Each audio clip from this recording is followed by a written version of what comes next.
Hello, Old Bridge, and thank you for watching our first episode of Education in Old Bridge. I'm David Cittadino, School Superintendent for the Old Bridge School District. In each episode, I will be speaking to people from around the district about a variety of topics related to our education and our students. I think most of you know Old Bridge is a vibrant school district with a large, diverse student population. Our mission is to educate all of our students as effectively as possible. Due to the fact that all students are different, we strive to meet their diverse needs through a wide variety of programs to challenge and engage our students. Today, we're going to talk about some of those programs. Our next guests are Joel Goodman and Connie Kim. Mr. Goodman has been teaching AP Physics at Old Bridge High School for 22 years, and Ms. Kim for the past 18 years teaching AP US History. Ms. Kim, talk about the AP program and how many AP classes we have and how you can get to take them. Sure. We have 22 classes in the high school in all different departments. If you're interested in taking them, some of them have prerequisites, but if you meet those course requirements, any motivated student can take the class. As a freshman, the only class available to you is AP World History. That introduces you into the whole AP program. As a sophomore, you're still in social studies. You can take AP US History or AP Euro. Once you get into your junior year, you can then take almost any AP class in the school. In science, we have AP in physics, chemistry, and biology. Every world language has a class. In the fine arts, we have music theory and art history. In English, we have AP Lit and Lang. Did I forget anybody? In math, we have calculus and statistics, 2 calculus classes. So really, for students who are interested in math, social studies, science, there's something there for all of our students. And all you need to be is motivated. Well, I think that speaks a lot about the College Board, which placed Old Bridge School District on the AP Honor Roll because of the amount of AP courses that we do offer and that our students are doing well in them. It really speaks to the efforts of our students and our staff. Mr. Goodman, if I wanted to take an advanced placement course, how do I go about doing so?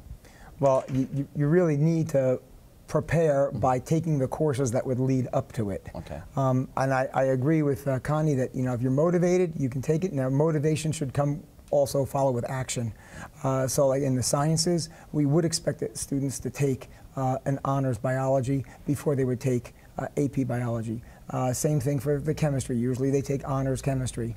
Could you get into it if you took CP chemistry? Yes, but your motivation should be exemplified throughout that year in CP chemistry. So you need to have that commitment to being able to work at a college level and high school. And so it does require that motivation that you want to see throughout the whole year. So I guess that's really the question most parents would face when having a high school age child is that what can they expect differently, I guess, based upon the rigor of an AP course as opposed to a regular academic course? Well, having taught AP Physics, I can tell you that the level of difficulty is significantly more advanced than what you would expect, say, in a regular physics class. And that's supposed to reflect what's going on the college level. So, people ask me all the time, like, what is the benefit of doing this? So it will get you ready for that experience, which you're not going to have if you walk into college blind without having had a college level course, and a lot of students there have done that. Then you're going to feel at a disadvantage. You'll feel much more comfortable having at least one of these here, and we have enough, as we've heard, so you can explore any area. Some of the other advantages, of course, to taking this would be that it can help you get into these colleges. So you can prepare, and then you take the course, you do well on the test. That's something else that's going to set you aside from other kids who wouldn't take it. Now, a lot of colleges are going to be looking for students who are showing that they are achieving at the best level that they can.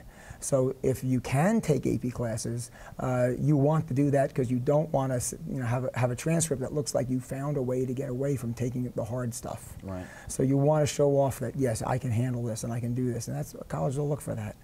Of course, some of the other advantages are that you can test out of some courses in college, and that can save you a lot of time and money when you go to college. So I suppose that is one of the great benefits for the AP courses.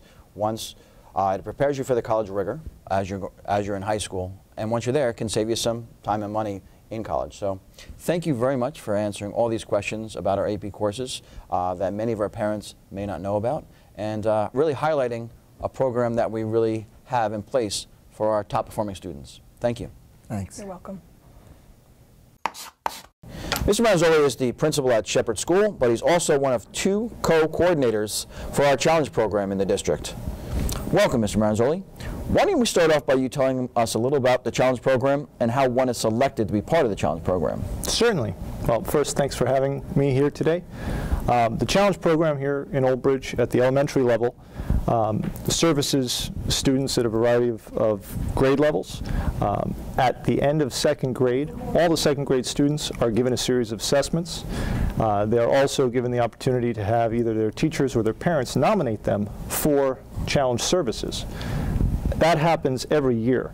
So it's not as if you get in one year, you're in all the way through. It is a process that gets reevaluated every year, and so far it's worked very nicely. Excellent. So if at the end of the second grade, as a parent, I wanted to see if my child qualified, is there anything I have to do extra to look into that, or the district takes care of that? That's an excellent question. One of the important things is that all parents across the district pay attention to either the real-time alerts or also the website, which lets everybody know when the portal is open for parent nomination. Any parent can nominate their child at any point in time. It requires just a brief filling in of a survey, as well as uploading several artifacts of what the parent believes is indicative of their child having some extra special needs in terms of the type of instruction that we provide. Okay. So tell us about the type of instruction. What kind of activities might a student experience in those challenge courses that they wouldn't experience in a regular classroom environment? Well, as you know, differentiated instruction takes place in the standard classroom. This type of curriculum that we have put together goes beyond that level, and it really focuses on a comprehensive approach. So if a student is highly gifted in math, per se, only math, this might not be the correct set of instructional enhancements for them. This is a series of 3 grade levels, like I said, 3rd grade, 4th grade, and 5th grade, and in each grade, the program has been designed as a comprehensive, combining both aspects of STEM, of mathematics, of science, of language arts, literacy, focuses on outside-of-the-box thinking, really project-based, and putting all of that together is what is offered to students who are eligible for grade 3 challenge, grade 4 challenge, and grade 5 challenge. Okay. So a lot of parents might think that their child is exceptional in that way. I knew my mother thought that having me was a challenge. I'm not sure it's the same thing. But in reality, the percentage of students that are gifted and talented within any school is, do you know what percent that is? It's a very small percent. It is a very small percent, and different researchers quote different numbers. We're looking at a very, very small percentage in the top anywhere between 10 or less. Okay. And what we focus on, we've done a lot of research on this. We focused on Renzulli's model, which focuses on the triad. You need to have cognitive ability, high cognitive ability. You also need to follow task commitment and actually finish and follow up, and you need to have divergent thinking or outside-the-box thinking. So that intersection of those 3 areas is what our program focuses on. Yeah. It is something that we've found works for the program as we have right now. As you know, going into the latter grades in middle school and high school, it becomes much more departmentalized. The honors classes and the AP classes take over, but at the elementary school level in grades 3, 4, and 5, this is how the program was designed. Well, thank you for telling us about it today. The Old Bridge Challenge program is not unique to only Old Bridge. Every district must have a gifted and talented program. What I think is unique is how we deliver it. So thank you very much. Thank you very much. Our next guests are Jessica Domino and Stacy Villa. They are facilitators of a program at Old Bridge High School we are very proud of. It's a real ShopRite working right inside our high school. And it's operated completely by our students. Ladies, welcome to the show. Thank you. Hi. Why don't you tell me about how the program started? Well, the program started thanks to you. You got the ball rolling and presented it to our director, Dr. Tui. He then presented it to Stacy and I.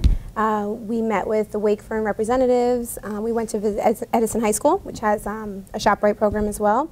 And we loved the idea. As transition teachers, we took our students job coaching in the community, which we still have at the high school. But the ShopRite program was more of an opportunity for our students to get real life experience. So once we were fed all the information, we ran with it.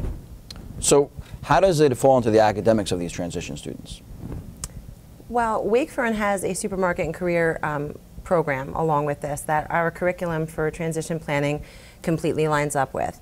That, along with our life skills program that we have, we're able to take all of our fundamental skills that we're really looking to focus on and apply life skills, and you're able to do so in a not typical classroom. We're really applying them live in the store every day.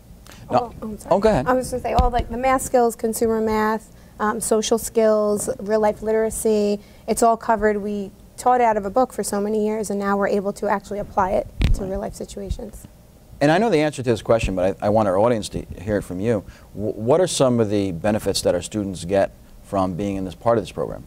The benefits of the program are just in their transferable skills. We teach them, the beginning of September, they walk into a completely empty classroom, and together we build the ShopRite program. They do ordering, stocking, maintenance, security. What am I missing? I mean, really, cashier. The key is our goal is independent employment Right. when they leave. And the greatest thing is it's not just about getting a job, but having the skills that are required to keeping a job. We have a lot of students that are able to get a job, but to be able to do it long term and have the independence and the responsibility that's necessary to be successful at the job is a whole other thing. And that is really, that's really our focus this year. And we've seen tremendous success as we go. And we're off to a good start this year too. So. Right. So I mean, this is our second year of the program. Right. And transition programming has always been a part of Old Bridge High School for many years for our students. And I've seen them out in different places in the workforce around Old Bridge, around town, being very successful. So I think it's a credit to the program. But it's not just supermarket skills they come away with. It's not like, you were just going to have a supermarket career. They come away with skills that they can transfer into employment anywhere, right? Right. Yeah, the beauty of our program is that all different ranges of abilities we can cover. We have students who go on to community college, we have students who go on to independent employment, and then there are others that are always going to need support out in the community, and I feel like the program covers everybody. They're able to gain these transferable skills and apply it to the careers or the jobs that they're looking for after high school. So whether they're going to Brookdale and they are looking for a part-time job to help support them in that program, they leave with a resume filled with all the skills that we do in ShopRite. Well, it's really great, and there's a lot of heartwarming things to see at the ShopRite if you ever have a chance to stop by. And I think the best thing out of this program is that for parents of transition students, it gives them the security to know that when their students do leave Old Bridge High School eventually, that they have skills to be self-reliant, self-sustaining out there in the workforce. Absolutely. So thank you, ladies, for all you're doing. Thank you. Appreciate Thanks it. for having us. One segment we're going to focus on with every episode is our Promising Practices in 60. This will have our Assistant Superintendent, Dr. Kathy Hoker, walking us through one of our promising practices within 60 seconds. Today, Dr. Hoker is at Shepherd School, and she's going to talk to us about our promising practice that's located there. Dr. Hoker? Hello, Old Bridge. I am reporting to you live from Shepherd School, home of the Shepherd Sharks.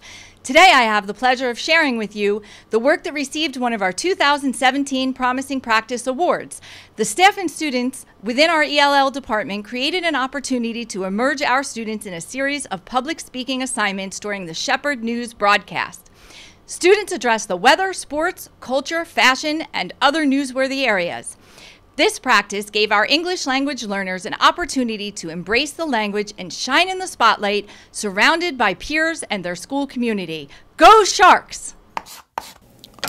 Well, thank you for joining us in our first episode of Education in Old Bridge. We hope to see you next time. And remember, in education, there's always something new in Old Bridge.